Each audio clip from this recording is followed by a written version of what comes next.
Président, ministres, collègues. En 2019, sur les 272 millions de migrants et migrantes internationaux, 2,7 millions avaient immigré vers l'Union européenne, soit à peine 1%. L'essentiel des migrations se fait au sein des pays d'origine ou dans les pays limitrophes. Ce sont donc principalement les pays pauvres et en voie de développement, comme on le dit, qui accueillent les migrants et les migrantes. Les États européens, en revanche, ont fait trop souvent preuve d'une hostilité démesurée vis-à-vis des migrants et migrantes, hostilité qui n'a d'égal souvent que les prédations que ces pays commettent souvent dans les pays d'origine des migrants et migrantes. Et cette attitude politique a des conséquences. Depuis 1993, les frontières extérieures de l'Union européenne ont vu la mort d'au moins 50 000 personnes, selon diverses estimations. Des personnes qui tentaient de traverser ces frontières, principalement en Méditerranée. Et depuis 1999, plus de 300 personnes sont mortes à Calais et dans la région en tentant de franchir la frontière britannique externalisée en France.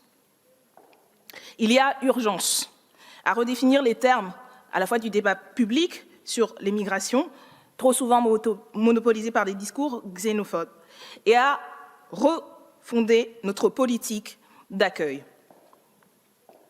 Indigne, injuste, irrationnel, voilà les qualificatifs par lesquels les associations qualifient le futur règlement de Dublin III, qui est censé être la réponse au niveau de l'Union européenne à cette situation de crise de l'accueil.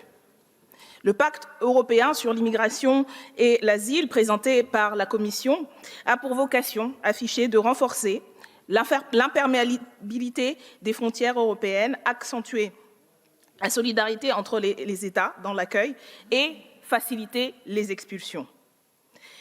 Plusieurs dimensions de cet agenda sont extrêmement problématiques, bien en deçà de ce qu'il faudrait pour assurer un accueil digne pour ces personnes, dans une grande majorité qui arrivent pour chercher refuge, pour des raisons multiples et diverses, mais dont tout le monde sait et reconnaît aujourd'hui que ce n'est guère de gaieté de cœur et que c'est surtout après avoir vécu des parcours extrêmement violents, extrêmement traumatisants. Or, nous ne sommes pas collectivement à la hauteur.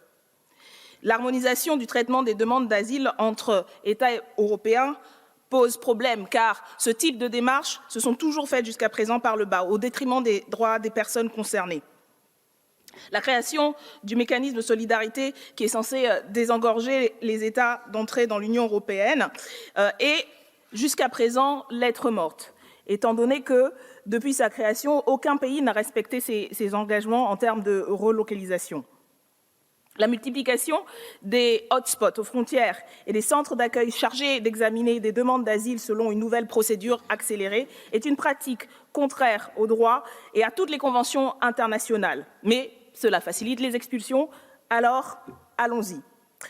Les projets de révision de la directive Retour, la multiplication des accords de réadmission et le chantage au visa Schengen consacrent de notre point de vue une attitude odieuse de chantage au visa, comme on a vu ce qui était le cas par la France d'Emmanuel Macron, avec dernièrement l'illustration aux pays du Maghreb. Le renforcement de la lutte contre l'immigration illégale et les déplacements des personnes demandeurs d'asile sur le territoire européen arrive avec comme conséquence la multiplication de frontières, de murs qui se dressent par rapport à des personnes qui n'ont même plus la possibilité de demander l'asile.